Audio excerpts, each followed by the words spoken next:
¿Y no es solo la entrevista que se va a grabar? Sí, sino que esto lo van a editar. Tengo Ah, unos... bueno. Dale. Mira, ve, te comento. Estamos organizando o sea, va a ser un programa de entrevistas. Ujú. La idea es hacer entrevistas una vez a cada quincena, más o menos. Este, y va a ser parte de un programa que se llama Caverna Global. ¿Qué quieren decir con ese nombre? Bueno, uno de caverna, pues de las etapas más prehistóricas de la humanidad, ¿no? Ujú. Pero también tiene un significado muy fuerte en el sentido de la caverna en nuestros años aurorales, donde solamente veíamos el trabajo, digamos, el trabajo colectivo, el trabajo de solidaridad, ¿no? De cooperación, que tú has trabajado mucho y sigues trabajando. Ujú. Y la globalidad es un poco el término más, digamos, más actual, ¿no? Pero seguimos viviendo, creo, en una caverna, ¿no? No hemos salido totalmente de ahí, a pesar de que estamos dentro de esta globalización que a veces nos enfurece, nos agobia, ¿no? Nos tiene tan estresados en guerras, Ujú. en permanentes crisis, ¿no? De acuerdo. Más o menos ese es el significado. Ujú. Y la otra idea, o sea, complementariamente, es armar algo así como un Amazon, pero un Amazon que tenga que ver con la gente nuestra, ¿no? O sea, donde se pueda publicar libros, revistas, etcétera. Eso todavía está en construcción. Vamos a ver cómo sale. Está bien. Eh, ¿Vos me vas a pasar una vez el video también editado? sí, claro, Ah, el editado, perfecto. sí, sí, eso. Ya estamos trabajando ahí, lo mismo en YouTube, en Facebook, pero ahorita no sale todavía en Facebook. O sea, también va a tener esas características. Tú me dices y arrancamos. Pero antes, Ajá. cómo te va en tu tierra querida, amada? Bien, bastante bien. Mañana tenemos elecciones municipales. ¿Y cómo va? Bien, bien, bien, todo bien, muy tranquilo y con una concepción de democracia un poco más realista que en otros países, creo yo, porque aquí en Nicaragua hemos podido contrarrestar a nivel interno, por lo menos a nivel internacional no, pero a nivel interno toda la información falsa y lo que es el financiamiento de las mentiras, etcétera, pues. Entonces yo creo que ha sido como una campaña mucho más realista, donde no van los intereses partidarios, pero más bien en función de los intereses del pueblo. Tengo entendido, por ejemplo, en Perú, qué triste la situación con Castillo en función de que él no tiene un parlamento que lo apoya y que hacen todo lo posible para que, y no solo con Castillo, antes también, ¿verdad?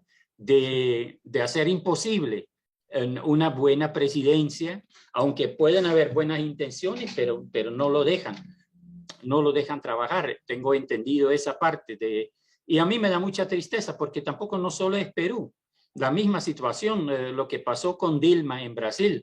Vamos a ver ahora con Lula en Brasil si lo van a dejar de dirigir el país, porque con toda el Bolsonaro maneja tanto el Senado como la Cámara de Diputados. Lo va a Entonces, ver esas difícil, ¿eh? son situaciones muy, muy difíciles. Sí. Por suerte, nosotros en Nicaragua hemos superado esta situación. Y además, bueno, el problema en muchos países del ejército y la policía, al lado también desde mi punto de vista, los equivocados.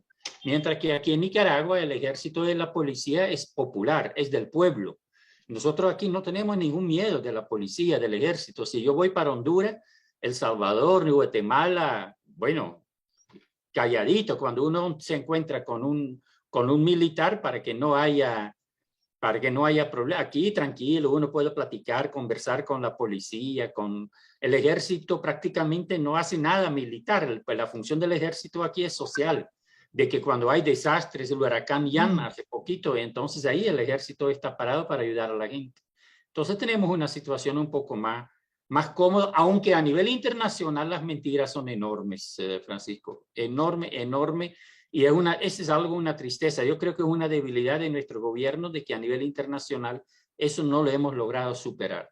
Pero por supuesto ahí está siempre el financiamiento de los grandes medios de comunicación, ¿verdad? Es que también ahora se han convertido en una sociedad, digamos, progresista, muy solitaria, ¿no? Los chinos no se meten mucho, los rusos perdieron el poder que antes tenían, los cubanos ya no son la fuerza que antes tenían, entonces hay como una especie de aislamiento y los norteamericanos hacen lo que quieren también ahí, pues, ¿no? Pero yo tengo esperanza, fíjate, porque esa alianza Cuba, o sea, aquí en América Latina, ahorita, si nosotros miramos con diferentes tintes, por supuesto, ¿verdad? Pero si nosotros miramos los colores de América Latina, de extrema derecha o derecha, ya solamente Uruguay, Paraguay y Ecuador, porque por el resto, por lo menos, son un poco posiciones diferentes. Lo único que es, en algunos países lo tienen bastante difícil. Y entonces uy, esta es como una taza para compartir, Francisco. Oye, yo espero que en algún momento, mi hermano Herman, nos encontremos. Acá se toma un buen café. Y este es un café cargado, todavía siendo grande, ¿eh? Es cargado. Ah, sí, pero en Cuba las tacitas son chiquitas. No, esas son pequeñas. No, no pasa nada. Mírame. Ajá, pero no me imagino que sea tan cargado como el de... Observa. Ah, sí, se mire fuerte, sí. Es fuerte. Ah. Es fuerte. Si no aparece como si fuera pues un té. No. Sí, yo también prefiero el café fuerte. Yo tomo fuerte. Pero yo a esta hora ya no. Yo solo tomo café en la mañana. Francisco, contame también, todavía tenemos un momentito. ¿Cuál es yo algo escuché como que entendí que estás en una función del gobierno municipal, regional, provincia, o cómo es el rollo? Regional. Es como que, a ver, los norteamericanos le dicen estado, ¿no? Ah, ya. Yo estaría como un estado. También los mexicanos le llaman estado. Y aquí se llama departamento. Departamento. Nosotros le llamamos región a eso. Ah, ya. Ya, entonces yo estoy dentro de una región. Ajá. Represento, digamos, a esa región digamos, en el aspecto educativo. Ah, qué bien. Y esta es la región donde vos vivís. Gracias, amor. Sí, claro, sí. Te presento a mi compañera, a mí. Hola. Hola, le he visto tantas veces en la fotografía, mira, ve. Qué honor conocerlo directamente. Qué honor. Mucho gusto. No, el gusto es mío. Mire, tantas veces hemos conversado, nos hemos reunido con Herman. Te he visto en varias fotos, pero no he tenido la suerte de conocerte en vivo. Mira, bueno, algún día será. Sí. No, ahorita en vivo, estamos ¿sí? Presentes. Dale. Va a ser presencial. Mucho gusto, adiós. Mira, Francisco, pero ¿cuál es ese es como delegado regional de educación entonces? Soy el director regional. Sería el director regional, ¿no? Pero es la región donde vivís, otra. No, es la región donde vivo. Solo que la capital de la región está más o menos a 5 horas. Uy. 5 o 6 horas. Tenés que viajar mucho entonces. Siempre. Y mi región, Herman, es una región grande y, a ver, y geográficamente bien difícil. Para que tengas una idea, nosotros tenemos cerca de 120 lagos. Tenemos las cadenas montañosas más duras. ¿Cómo se llama la región? Ancash. Verifícalo ahí si gustas. Ancash. No, lo voy a buscar después. Pero ¿y la región tiene un gobierno propio diferente al gobierno nacional o es del mismo gobierno nacional? No, A ver, es parte del Perú, por supuesto, pero es un estado, o sea, tiene su propio gobernador. Anteriormente le decían incluso hasta, le llamaban hasta presidente. Lo han cambiado esa denominación y le llaman ahora gobernador, similar a lo de los Estados Unidos. Ah, ya. Ujú. Sí, o sea, Y el tienen, gobernador, o sea, el gobierno regional, ¿es del mismo, la misma tendencia de Pedro no, Castillo o no, otra? no, Es otra. es otra, es independiente, Mm. es independiente. Porque aquí, por ejemplo, todo lo que son las delegaciones departamentales son, aquí dependen de la designación directa del gobierno nacional. O sea, aquí no tiene ninguna autonomía, no hay elecciones departamentales, solo para diputados. Pero no hay gobernadores, no hay ese tipo de cosas, no hay. Bueno, Nicaragua es mucho más chiquito que Perú, ¿verdad? Claro, claro. No, acá es. Oye, tu taza tampoco no es tan pequeño, ¿ah? Como, No, pero, tampoco es tan pequeño. y En mira bien, comparación, en mira comparación. bien, ¡Ah, qué lindo Cuba! ¡Ay, ay, ay! ¡Ay, ay, ay! ese me la regalaron el día de ayer a alguien que vino de Cuba. Qué bonito, ¿ah? Sí. Qué bonito. 100% habanero cubano, dice, tabaco cubano. Y Y entonces dele, ok. ¿Y de qué tendencia es tu gobierno regional? no, es independiente. No ha tenido ninguna tendencia, digamos, política. Fue un movimiento independiente que ganaron. Y a mí, yo soy en realidad un invitado, hermano. Sí, soy un invitado. ¿Y te gusta el trabajo que estás haciendo? Porque no es tan... Okay, ¿cuánto tiempo tenés? Unos meses, creo, ¿verdad? Desde junio. Uh-huh. El tema es que acá en Ancash tenemos un problema. Los movimientos políticos acá es muy volátil. No duran mucho.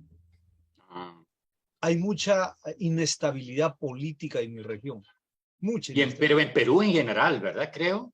Pero mayor, acá, si el Perú es inestable, imagínate cuando te digo inestable acá en mi región. En mi región, los últimos 5 gobernadores están en la cárcel. Uy, uy, uy, uy, uy. Cuidado, vos. Sí. Ala. Es muy fuerte. Bueno, de los expresidentes también hay varios, ¿verdad? Sí, claro. Y acá esta es una región con mucha. Por ejemplo, el que ha ingresado, y creo que va a salir limpio, él es el que me invita. Sale un gobernante y él ingresa como vicegobernador. Y el vicegobernador toma las riendas de la gobernación. Yeah. Por eso ingreso. De hecho, si no hubiera existido tampoco posibilidades. Sí. Bueno, ojalá que te vaya muy bien. Sí estamos trabajando en eso, hermano. Hay colaboradores, amigos, y ya estamos dando. Bueno. Vamos, Herman, vamos. Dale. Yo estoy vamos listo. a ver, vamos. Entonces ya se está grabando. Buen día, amigos y amigas. Esto es Caverna Global, un programa de diálogo y reflexión sobre acontecimientos y hechos sociohistóricos contemporáneos. Hoy conversaremos con un pedagogo extraordinario, Herman van de Velde. Él nació en Bélgica el 21 de mayo de 1956. Su actitud solidaria y admiración por la revolución del Gran Sandino lo condujo a viajar a Nicaragua, donde vive exactamente desde el año 1983. Desde esa fecha, prácticamente se ha convertido en un nicaragüense. Más aún, ya estás nacionalizado, ¿verdad, Herman? Así es, sí. Él es egresado de Lovaina, en Bélgica. Se graduó en el año de 1980. Dentro de las organizaciones sociales, pedagógicas, él fundó Abaco en Red. Ahí dirige el espacio virtual de educación alternativa que se denomina Aprendizaje Cooperativo Sin Fronteras. Cofundador del Instituto Preuniversitario Leonel Rugama en Estelí, el Centro de Investigación, Capacitación y Acción Pedagógica CICAP, y claro está, Abaco en Red, y la Fundación Pedagógica de Cooperación Genuina, iniciativas educativas que coordina actualmente. También trabaja a tiempo parcial en la Universidad Nacional Autónoma de Nicaragua. De publicaciones ha hecho varias. Solamente vamos a hacer un recuento de algunas. Sistematización de experiencias en el año 2008, reflexiones críticas sobre nuestro quehacer educativo diario en lucha por un sistema educativo basado en actitudes cooperativas, eso fue el año 2011, en defensa de un sistema educativo basado en actitudes cooperativas, también ese mismo año, construyendo escenarios educativos basados en cooperación genuina, el año 2014, 365 días, que eso te voy a preguntar luego en qué consiste, un sentir por cada día del año 2016, aprender a investigar, investigando, que creo que solamente el nombre del libro ya jala a aquellos que queremos aprender a investigar el año 2017. Otros libros como sistemas de evaluación, monitoreo, seguimiento, educación, facilitación de procesos educativos, del aprendizaje. Ha trabajado también planificación, estrategia y operativa, procesos de datos, formulación de proyectos, dirección, motivación, liderazgo, en fin. Y además tiene un sinnúmero de artículos, ha participado en capacitaciones, talleres, congresos, etc. Ha tenido el reconocimiento, dado que recibió la Orden de Independencia Cultural Rubén Darío. Eso fue el año 2021, el año pasado, por parte del gobierno de Nicaragua. Nosotros creemos que la idea medular en él es la cooperación genuina como una visión de vital esencial en todas las áreas de la vida, no solo en la educación. Bienvenido, Herman Van de Velde, a Caverna Global. Más bien, muchas gracias, Francisco, por esta invitación de poder compartir, bueno, ya sabes, a la orden de responder las inquietudes, las preguntas que ustedes puedan tener. Muchas gracias. A ti, Herman, a ti. Mira, cuando leemos o te escuchamos o te vemos en YouTube, tú eres una persona mediáticamente muy conocida y un reconocido pedagogo acá en Latinoamérica y también en otras partes de nuestros continentes. Tus bases teóricas lo aprendiste de tu país en Bélgica, donde estudiaste además pedagogía.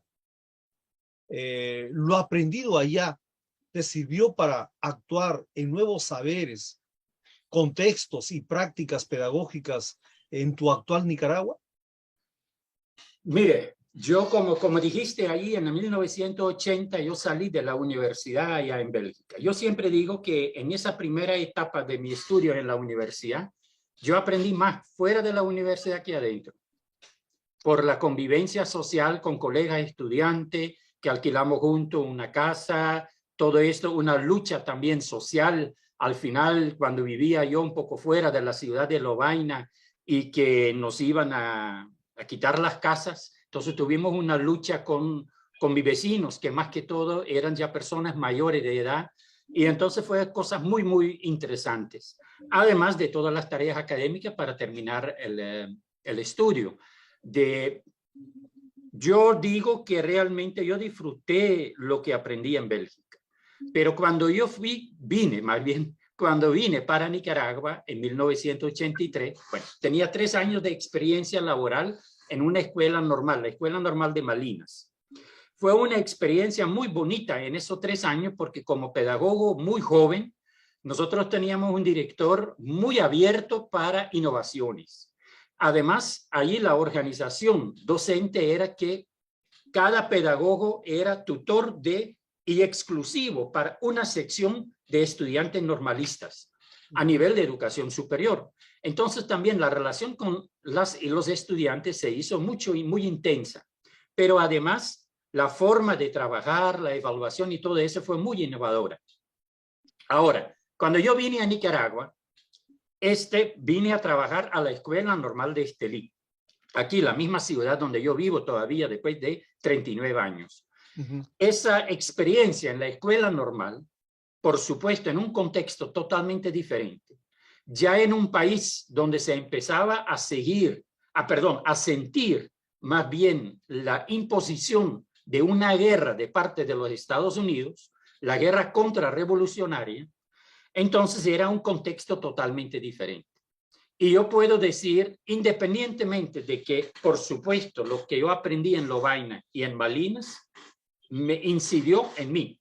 Sin embargo, cuando yo vine aquí, como que no es que me lo olvidé, pero lo dejé en un segundo plano.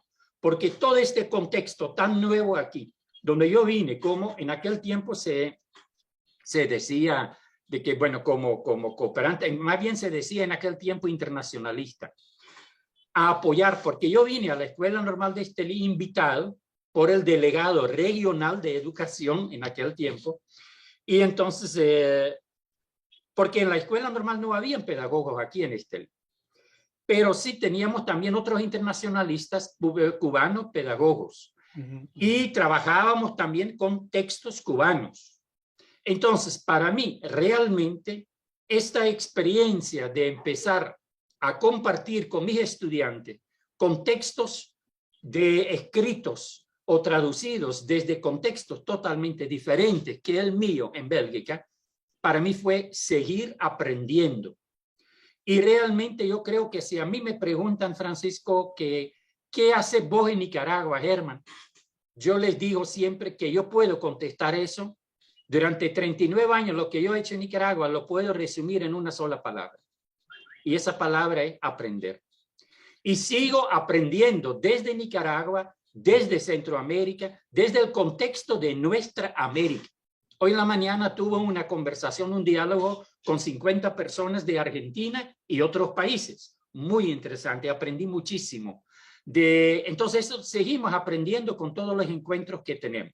Pero lo que quiero decir, Francisco, disculpe por tu pregunta, ¿verdad? La base teórica que está en el fondo como base para la cooperación genuina no viene de Bélgica. No viene de Bélgica, sino es una construcción colectiva desde nuestras experiencias con muchas personas, desde Nicaragua, posteriormente desde Centroamérica, donde pude trabajar también 10 años en Guatemala, Honduras, El Salvador, Nicaragua, acompañando metodológicamente proyectos socioeducativos, y a partir de que tenemos Abaco en Red y la Fundación Pedagógica Cooperación Genuina, también a nivel de toda nuestra América. ¿Sí?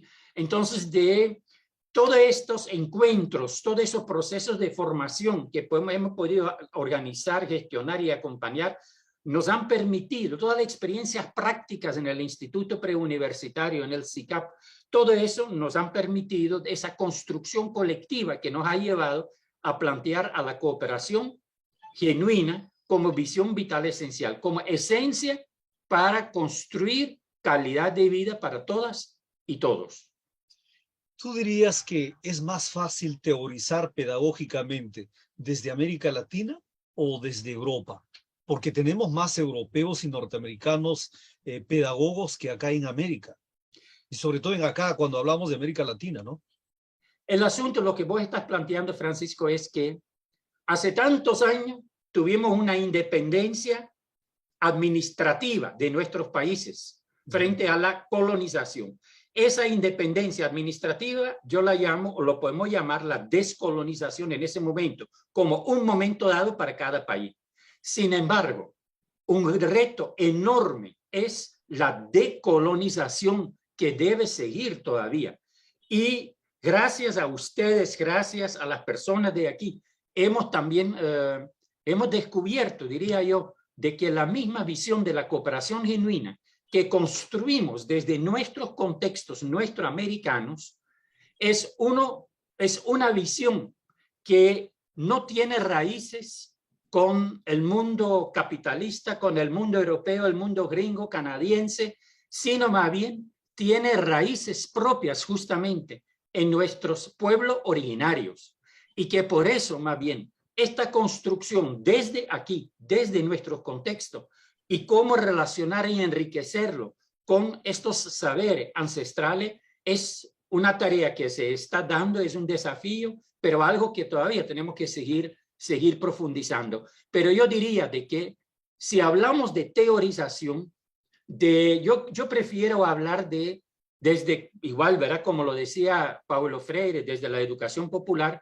partamos de nuestras prácticas educativas, reflexionémosla desde el contexto en que estamos para que éstas se conviertan en praxis, o sea, prácticas reflexionadas que nos permitan mejorarlas. Y en esto estamos. O sea, la dinámica de la propuesta, yo diría que no es ni una propuesta la cooperación genuina, es una invitación abierta de que cooperemos genuinamente en nuestros caminos de la vida para que también apuntemos a un horizonte que se caracteriza por una cooperación genuina en nuestros países, ¿verdad? Y específicamente en el caso nuestro, por ejemplo, en Nicaragua. Pero esa teorización, esa reflexión más bien, tiene que ser desde nuestro contexto. Para eso no necesitamos las reflexiones teóricas de los europeos de los gringos, eso no lo necesitamos. Nosotros aquí tenemos muchísimos elementos que permitan profundizar la reflexión sobre nuestras propias prácticas para ir mejorándolas también. La decolonización sigue siendo un reto, un desafío muy, muy importante en la actualidad. Tu propuesta o invitación pedagógica que se ha ido consolidando como un paradigma de la cooperación genuina. Entonces tú dirías que eso viene o proviene teóricamente o de las reflexiones conjuntas de las ideas de nuestras culturas genuinas. Estamos hablando de culturas milenarias como la andina, la mapuche, de los ecuatorianos en Valdivia o de los colombianos, de los mismos mexicas, de los mayas, de los aztecas, y claro está allá en Nicaragua. Eso tampoco no proviene necesariamente de tus estudios, yo me imagino en Bélgica, de Celestín Freinet, que proponía el trabajo cooperativo, realizando, por ejemplo, las clases en paseos para realizar estudios geográficos, etnográficos, históricos, basados en la práctica, en el trabajo, o del mismo Freire, y podríamos decir, las bases, digamos, de la cooperación genuina no están rastreadas en esas ideas milenarias y también en Freinet o quizás en Freire, fundamentalmente. El propio concepto de cooperación genuina, porque donde tal vez más se ha hablado en nuestro continente de la cooperación también en África, de la cooperación en Asia también, de la cooperación es muchas veces a nivel internacional. La cooperación internacional, pero analizando bien la cooperación internacional desde nuestro contexto, ahí es donde podemos descubrir que esta cooperación muchas veces no es genuina, sino se llama cooperación, pero lo que hay son intereses, más bien de los países que dicen que van a cooperar, pero son los intereses propios de ellos, de que están por medio. Y si uno no le hace caso a sus intereses, la cooperación termina, la supuesta cooperación termina. Pero este concepto de la cooperación internacional genuina, creo que un aporte nuestro, y digo nuestro, porque no solo de Herman, sino más bien de muchísimas personas. En otro momento creo que vos preguntaste, Francisco, sobre ejemplos de actividades de cooperación genuina en Nicaragua. Entonces me refiero al 81, yo ni estaba aquí. En el 81 yo te di ese ejemplo de la Cruzada Nacional de Alfabetización, sí, donde miles y miles de jóvenes se fueron al campo para alfabetizar. Y para alfabetizar, pero también para aprender. Esto fue de que un aprendizaje mutuo con un solo sueño, un sueño compartido. Fue un ejemplo muy... Esta experiencia de mi compañera y de otros compañeros, de colegas de Abaco en Red, que han participado en eso, ha incidido muchísimo en esta concepción. Entonces hablamos de cooperación genuina, después profundizando de que no solo a nivel internacional, sino también a nivel nacional, a nivel comunitario y a nivel de la interacción social, una interacción social en la vida basada en la cooperación genuina. Si logramos eso en el hogar, qué diferente sería de calidad la convivencia en el hogar, que cooperemos genuinamente en función de esta vivencia compartida en los hogares, en los barrios, en las comunidades. Con frecuencia, Francisco, me han preguntado de que la cooperación genuina, ¿cuál es su base teórica, verdad? Entonces vos te referiste ahorita a Freinet. Desde Francia, yo creo que él en algún momento ha dado ahí experiencia interesante. Cuando yo estudié pedagogía, En Lovaina, todo esto también nosotros aprendimos de Summerhill, de Jena Plan. Por suerte también entre los tuvimos nosotros de repente leer para uno, creo que fue el curso de pedagogía social, creo, donde nos presentaron un listado de 15 libros y teníamos que escoger 2 para hacer como una crítica o una valoración del contenido de esos libros. En ese listado había un libro de Paulo Freire, de la pedagogía del oprimido, ya en mi idioma allá en Bélgica. Y también el libro de Ivan Illich, que en ese tiempo vivía en México, la desescolarización de la sociedad. Entonces yo por suerte, fueron estos 2 libros que yo escogí, aunque Ivan Illich no es mexicano, no era mexicano, pero bueno, trabajaba desde el contexto de México. Y Freire, por supuesto, desde el contexto de Brasil y de América Latina.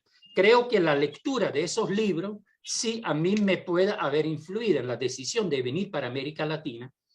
Y aunque lo de que fuera específicamente en Nicaragua, como vos dijiste, fue por mi identificación con la Revolución Popular Sandinista, ya siendo miembro en Bélgica del Comité de Solidaridad con la Revolución Popular Sandinista y también con la lucha de liberación del pueblo salvadoreño. Pero lo que quiero decir es de que cuando me preguntan sobre cuál es, nosotros, ¿de dónde parten en función de la cooperación genuina? De esta visión, nosotros no tenemos ningún amarre con alguna teoría, con alguna tendencia que exista a nivel de la pedagogía, sino más bien hemos leído mucho, hemos leído Montessori, Steiner, como ya decía, Jena Plan, Summerhill, eso de Celestín Freinet, y todo eso, y por supuesto Freire, y más que todo creo que Freire, sí, con su educación popular, ha incidido en nosotros como insumo, pero no nos casamos con ninguno. De que más bien, por ejemplo, nosotros ya no hablamos de educación popular, nosotros hablamos de educación alternativa popular. Y eso como una alternativa para la educación pública, esta es una gran diferencia también con las escuelas Steiner, con Summerhill, con ese de Freinet, que han sido como experiencias, pero de alguna manera limitadas. Cuando nosotros planteamos la cooperación genuina como educación alternativa popular, en Nicaragua al menos nosotros se lo planteamos como el desafío para la educación pública, la educación gratuita como la tenemos en Nicaragua, de calidad, siempre buscando una mejora permanente y que también contextualizada, porque no es lo mismo, por ejemplo, en Nicaragua, una educación en la costa Caribe o una educación a nivel adentro de la región del campo o en la capital. Son situaciones diferentes. Entonces, este es lo que nosotros queremos aportar. Y al otro lado, vos decías, Francisco, que es un paradigma. Nosotros decíamos que era un paradigma al inicio. Es cierto, y hay textos y libros nuestros donde habla de paradigma. Sin embargo, ya hemos evolucionado y ya no hablamos de paradigma. Ahora nosotros, porque los paradigmas son muy cerrados. A un paradigma, vos te acoplas a ese paradigma o no acoplas. ¿Está adentro o está afuera? Nosotros hablamos de una visión vital esencial de cooperación genuina. Y concretar esa visión significa que nosotros no podemos elaborar modelos, sino más bien lo que pretendemos nosotros es compartir esa visión para que las personas en sus contextos significan ese concepto y las prácticas de una cooperación genuina, porque también en Perú va a ser diferente que en Nicaragua. Entonces no podemos nosotros transmitir o tratar de copiar modelo. No queremos hablar de modelo. Es una visión que si esa visión yo me la integro en mi persona, en quién soy yo, muy bonito, muy interesante será desde el colectivo donde estamos, cómo vamos a implementar eso, cómo lo vamos a concretar ese sueño. Herman, en el caso del Perú, y seguramente en muchísimas partes de Latinoamérica, sobre todo en la cultura andina, desde Bolivia, Argentina, Chile, claro está Perú, Ecuador, una parte de Colombia, el trabajo cooperativo fluye como algo normal. el hecho de, por ejemplo, almorzar, cenar, desayunar en forma conjunta es casi un hecho normal. Cómo trabajar en forma conjunta también. Lo que cuando yo leo a Celestín Freinet y veo en sus trabajos que salen, por ejemplo, de paseo con los muchachos a tomar apuntes, eso es recurrente en el país. Más bien, me gustaría preguntarte lo siguiente. Tú tienes un libro en el año 2014. El libro se llama Construyendo escenarios educativos basados en la cooperación genuina. Y entonces tú dices ahí que la pedagogía era una ciencia. Afirmas eso. Y entonces yo te pregunto, ¿solo será una ciencia la pedagogía pensando en lo que ahora estás afirmando como un paradigma, y ya no como un paradigma, sino como una visión esencial, vital? Mire, yo creo que hay que, bueno, yo quiero partir de lo que es mi concepción de la ciencia. Es una concepción bastante amplia. Yo más bien critico a la academia y muy fuertemente. Y lo digo porque he sido parte durante del 1990 hasta el 2016. He sido parte activa de la UNAM Managua, aquí en la universidad pública de mayor calidad aquí en Nicaragua, de todas las universidades, incluyendo las privadas. Entonces eso con honor, esta es mi universidad, diría yo, me identifico con ella. Pero desde mi experiencia de esta universidad y otras universidades, en Perú estuve en una de las universidades más viejas del continente, ahí en Lima. San Marcos. En San Marcos, ¿verdad? Que creo que es la universidad más vieja del continente, ¿verdad? Sí, claro está, la decana de América se suele decir. Sí, por eso. Entonces ahí tuve el honor, pues, de poder compartir con como 600 personas, 3 veces seguidos, 200 y 200. Pero también en otros países, en muchos países he podido compartir en universidades. Pero yo critico a la academia. La academia es cerrada, la academia es cuadrada. El pensar académico es muy limitado en el sentido de que a quiénes llega, de verdad. Y no digo en función de la pedagogía, lo digo en función de todas las ciencias. Sí. Pero de que, o sea, esto no llega al pueblo. Entonces, ¿para qué sirve una ciencia que nosotros publicamos artículos científicos que van a una revista indexada para lo que la academia misma tiene que pagar para poder tener acceso, etcétera, etcétera? Ni al educador, la educadora de escuela, de a pie, no llega a ellas y ellos. Entonces, esto no debe por qué ser así. Además, los mismos criterios que ponen para decir si la normativa está correcta, las normas se siguen o no, ese APA, eso no es nuestro, el APA. Esos son bienes que nos imponen desde afuera. Todo eso debería ser parte de la decolonización, que hagamos distancia de eso y que vayamos creando nuestro propia revista con propia norma. Me alegra muchísimo aquí en Nicaragua. Desde hace 2 años se está trabajando la revista Índice, que es revista de educación de Nicaragua por el Ministerio de Educación, el Consejo Nacional de Universidades, la Educación Técnica y también el Sistema Educativo Autónomo de la región del Caribe. Entonces, esto es genial, genial. Ayer todavía con la directora estuvo platicando, conversando sobre eso.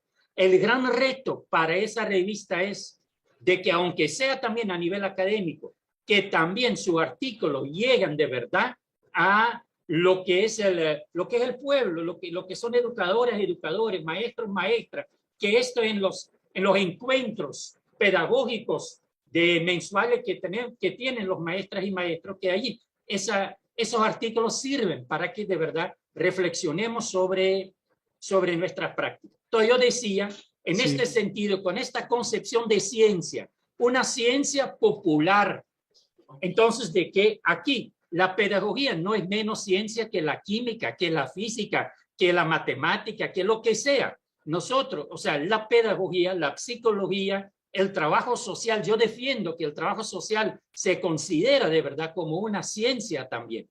Y nosotros, o sea, a nivel de la pedagogía como la ciencia de la educación, hay aportes que dar para toditas las demás ciencias, porque no hay ciencia que pueda desarrollarse sin educación.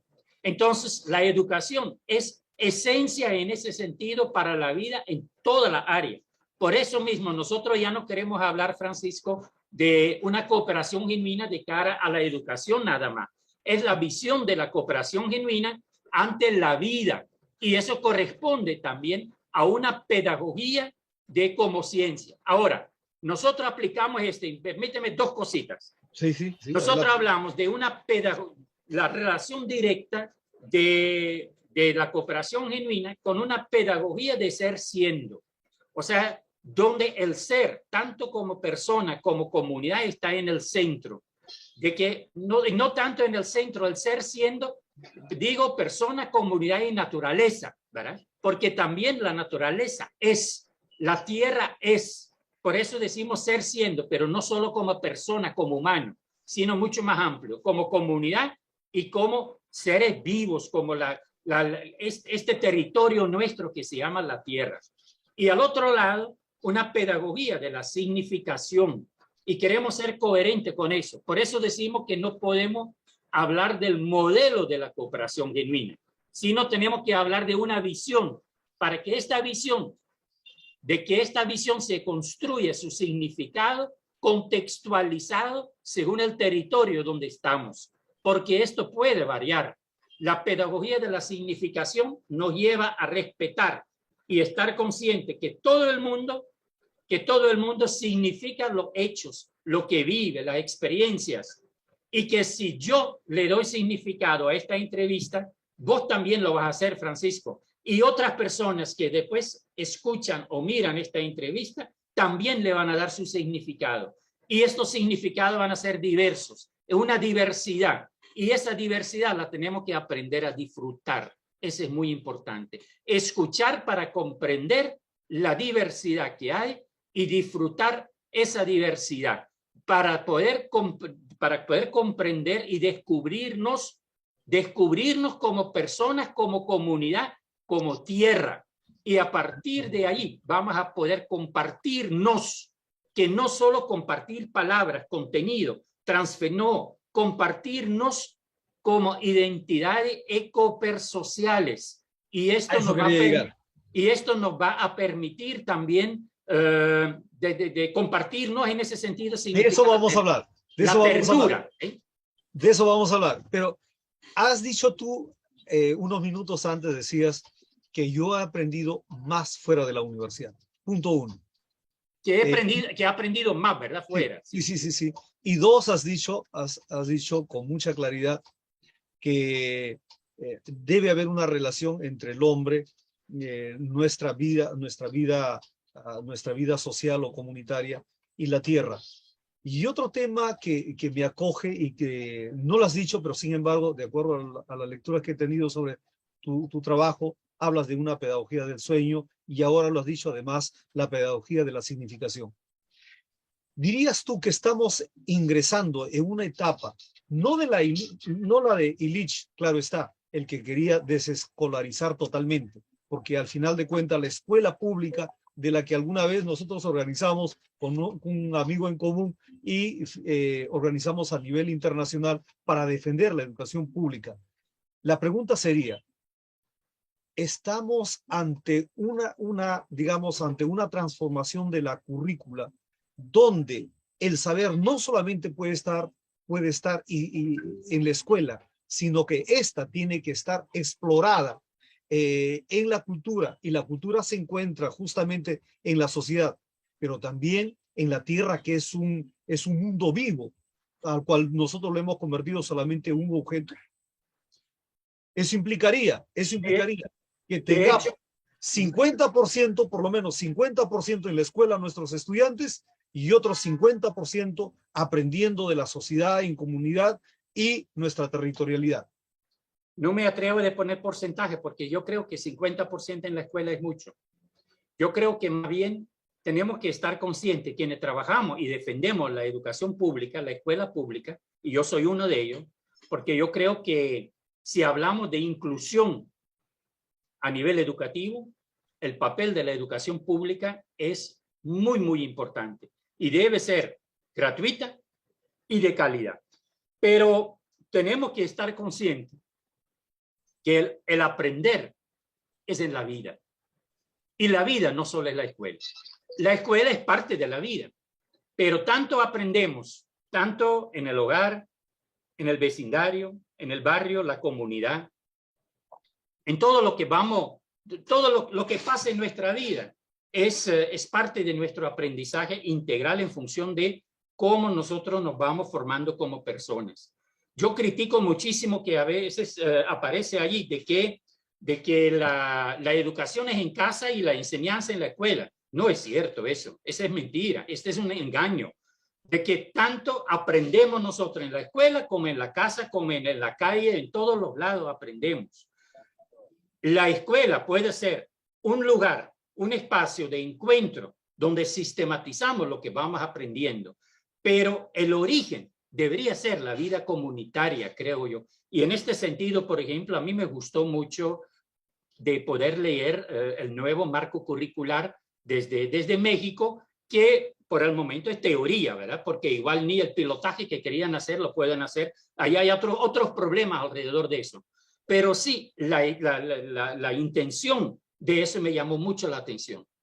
Nosotros mismos hablamos aquí de que de verdad el espacio donde vamos a aprender debería ser la comunidad directamente, la comunidad, y que la escuela, el edificio de la escuela se convierta en un espacio para reunirnos y reflexionar las experiencias comunitarias, y esto se puede a través de lo que se llama el aprendizaje basado en proyecto comunitario, no a nivel de asignatura, sino a nivel integral. Y entonces donde se juntan, se integran todas las asignaturas en una sola a nivel del proyecto, y donde miramos en ese proyecto aspectos matemáticos, aspectos del lenguaje, tanto también el lenguaje originario de los pueblos cuando sea posible, la historia, la geografía, las ciencias naturales, ciencias sociales, todo integrado en el trabajar proyecto integrado, integral e integradores. Entonces, eso me parece muy importante, donde el aprender sale de las cuatro paredes de las escuelas, de que las escuelas simplemente se conviertan en espacios de encuentro para reflexionar o para trabajar lo que aprendemos desde la comunidad. Me interesa esa postura de cómo integrarlo, y creo que a muchísimos de nosotros, porque no, si continuamos trabajando solamente en la escuela, que creo que debe alternarse de todas maneras, que puede ser un 60%, 50%, 70%, no lo sé, pero siempre defendiendo la escuela pública, siempre con la orientación, el seguimiento y el monitoreo de un profesor, que eso creo que se ha ido regularizando y naturalizando a nivel mundial, como una etapa superior de la escuela. Pero sin embargo, eso podría producir siempre una especie de antropocentrismo, siempre siendo el hombre como un centro del todo. Y dejamos de lado, lo que tú decías, dejamos de lado la comunidad al que tiene que estar integrado. Y además los seres que se encuentran dentro de la tierra, y considerarlo a la tierra como el centro. Ahora, ahí podríamos creo, me gustaría que profundices ese tema, porque si nosotros seguimos considerando al hombre como centro, vamos a terminar como en algún momento de la historia humana, considerándolo a Dios como centro, y todo era Dios en el centro, y la religión. Y luego convertimos al hombre como centro dentro de la ciencia, dentro de la tecnología y la lógica, etc. Y si ahora convertimos a la comunidad como centro, se va a convertir nuevamente en una comunalidad muy, muy fuerte, y de repente también va a ser otro extremo. Pero lo que sabemos es que la Tierra nos contiene, el cosmos es el que nos contiene. Nosotros somos efímeros históricamente, dentro de todo el desarrollo de la humanidad y el desarrollo de la Tierra y el cosmos. Entonces la pregunta es, ¿cómo trabajar dentro de esta propuesta o esta visión de la cooperativa genuina, diseños de clase o un aprendizaje de proyectos que integren estos elementos o estas grandes dimensiones?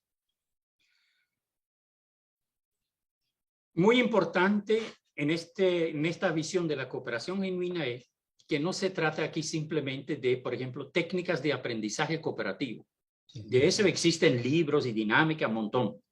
El planteamiento nuestro no niega la importancia de algunas técnicas de aprendizaje cooperativo, pero no se limita a eso. Por eso decimos de que es una visión vital, porque es esencia para la vida. Y cuando hablamos de la vida, no estamos hablando solo de la vida humana. Estamos hablando de la vida en general, desde ese contexto del cosmos, desde el contexto de nuestra Tierra, y donde si queremos de verdad fomentar una vida de calidad, con el respeto y el disfrute de todas las diferentes formas de vida que hay en esta Tierra, entonces de que la cooperación, el cooperar genuinamente es fundamental.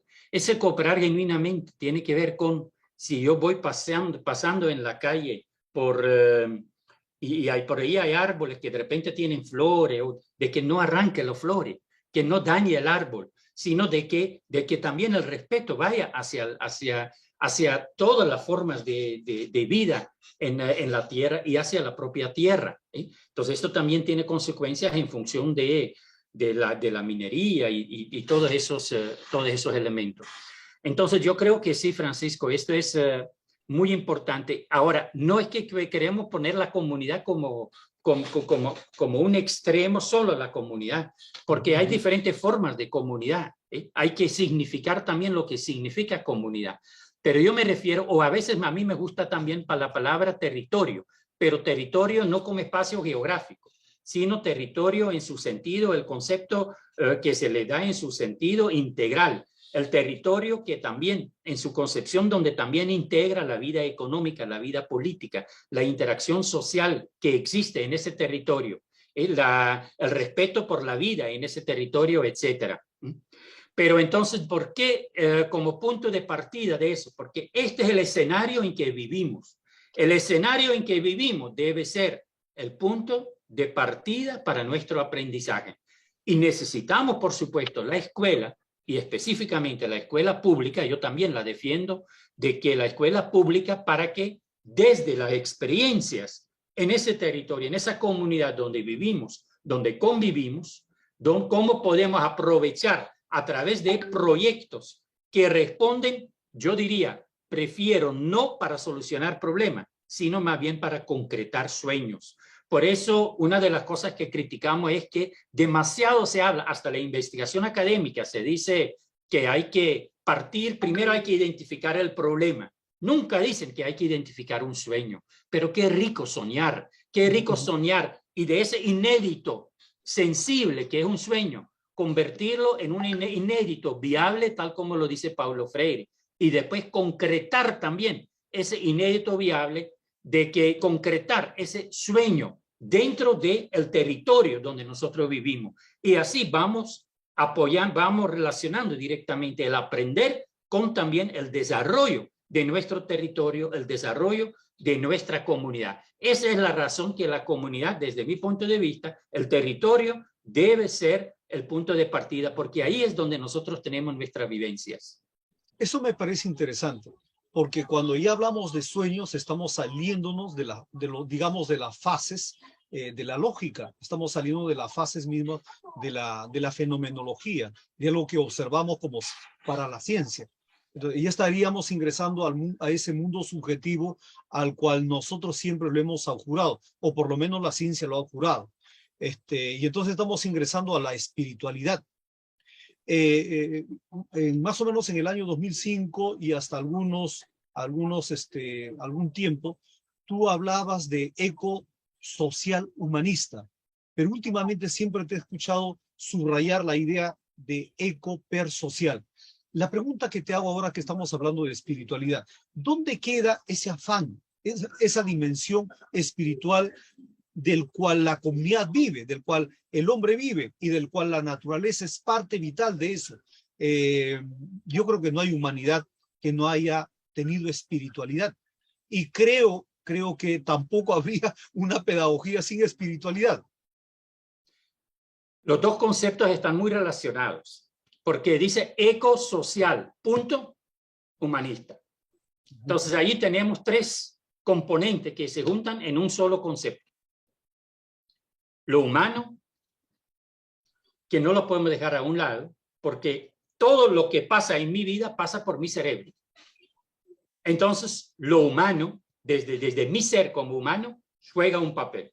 Pero también lo social, la interacción social, la vida social, las construcciones sociales de las que somos parte y que tienen un enfoque ideológico y político y ético.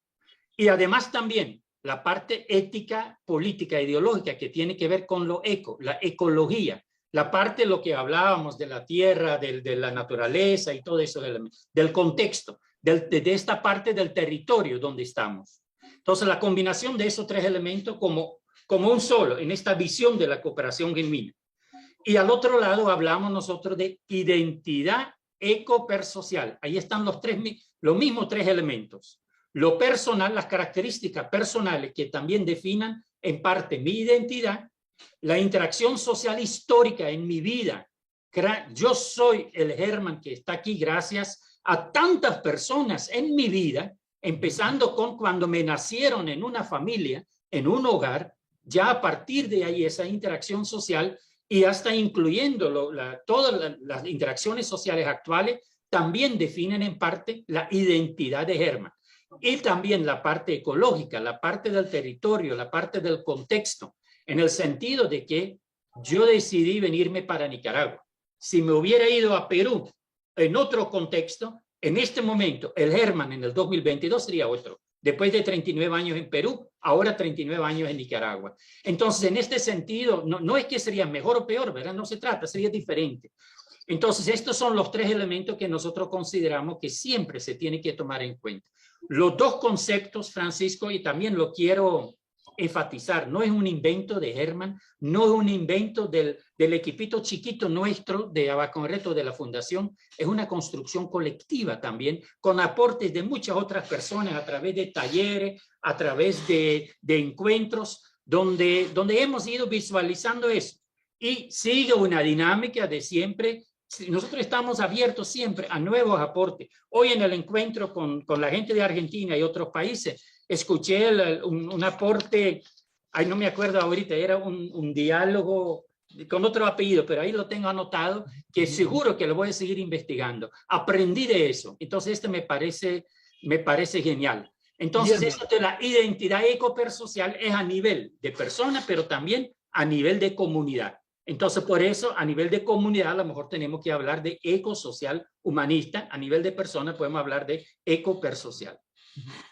Tú que has tenido varios vínculos, relacionarte con la gente de Latinoamérica, yo te preguntaría, a diferencia de otros enfoques pedagógicos, como el que está en boga, por ejemplo, el enfoque por competencias, ¿cómo se realizaría o qué técnica se utilizaría para una clase normal desde el punto de vista de una cooperación genuina?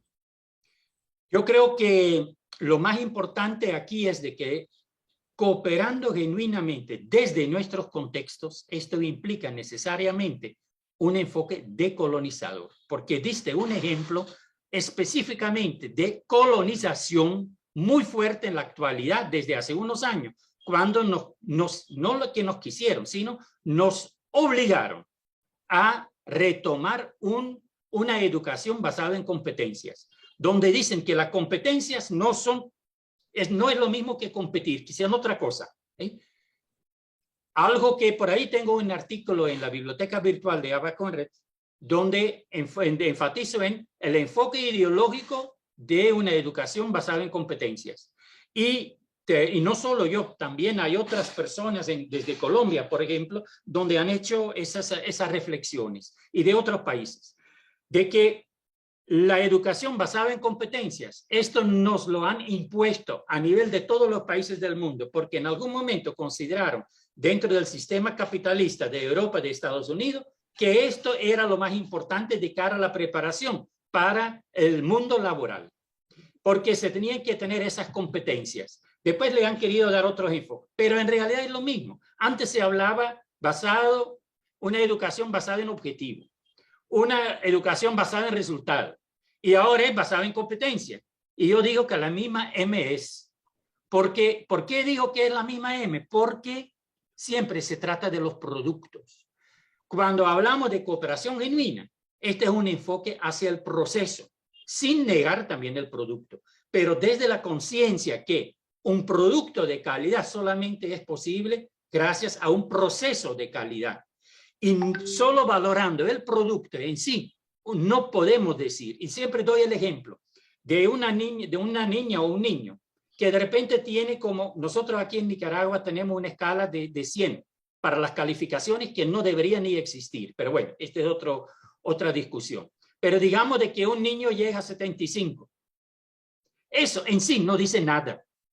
Porque igual, si este niño históricamente ha tenido notas de 90, 95 y 100 y ahora tiene 75, sinceramente hay que valorar, hay que ocuparse y preocuparse, porque este niño, esta niña va mal con 75. Pero si esta es una nota de un niño o una niña que viene de apenita con 60 aprobando, 62, 63, 65 y ahora llega a 75, es una nota excelente. Y ese niño, esa niña va a tener más perspectiva, más expectativa de cara al futuro que el otro que más bien, desgraciadamente, va para atrás. O sea, no necesariamente, porque puede ser que algo pasó en su vida que lo provoca, pero necesita apoyo, necesita ayuda. Pero las ayudas que necesitan esos dos niños, esas dos niñas, son diferentes. Entonces tenemos que nosotros tomar en cuenta el proceso.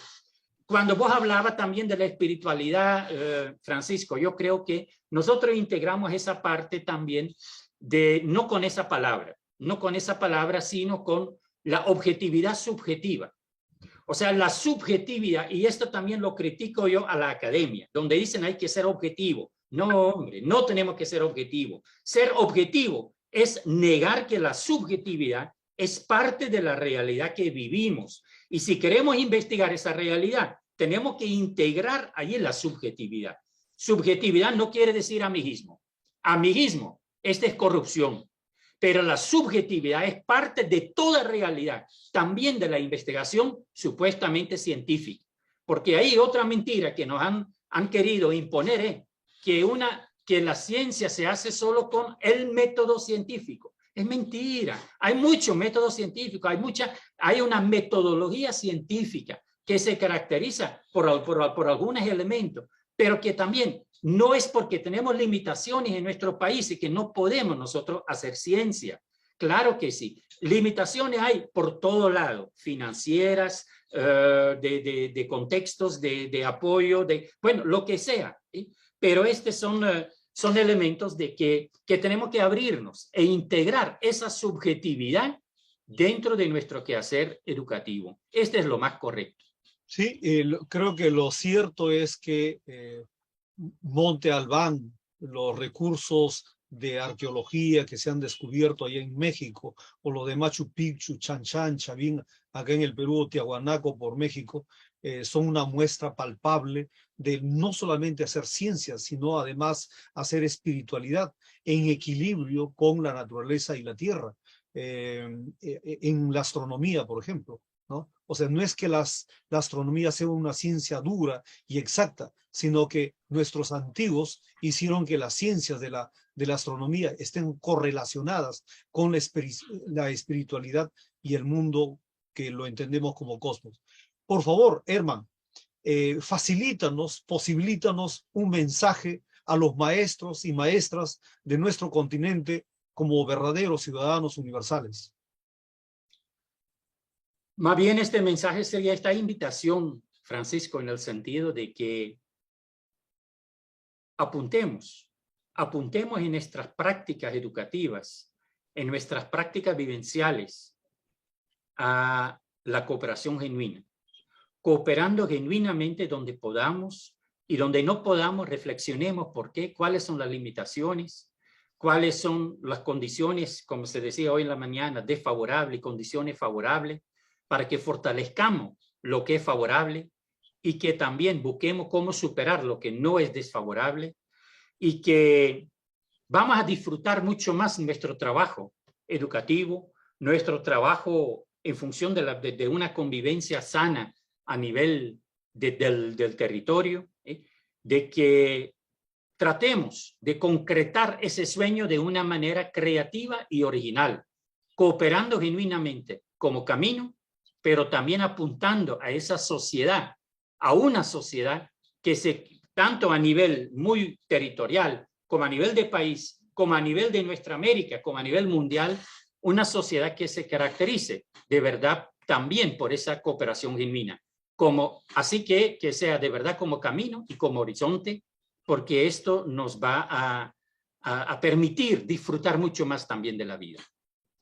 Gracias, Herman Van de Velde, por tu participación, por saber enseñarnos en cada momento que la pedagogía es conocimiento, pero también es conocimiento de vitalidad, de fuerza, de energía, de espíritu.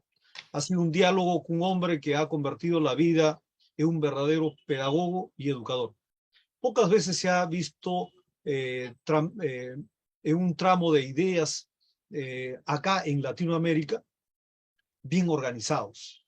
Hoy podemos decir con Herman Van de Velde que ha nacido una pedagogía, luego, creo yo, desde un punto de vista muy humilde, luego de nuestro gran aporte brasileño Paulo Freire, una pedagogía que se está extendiendo por toda Latinoamérica y se llama cooperación genuina.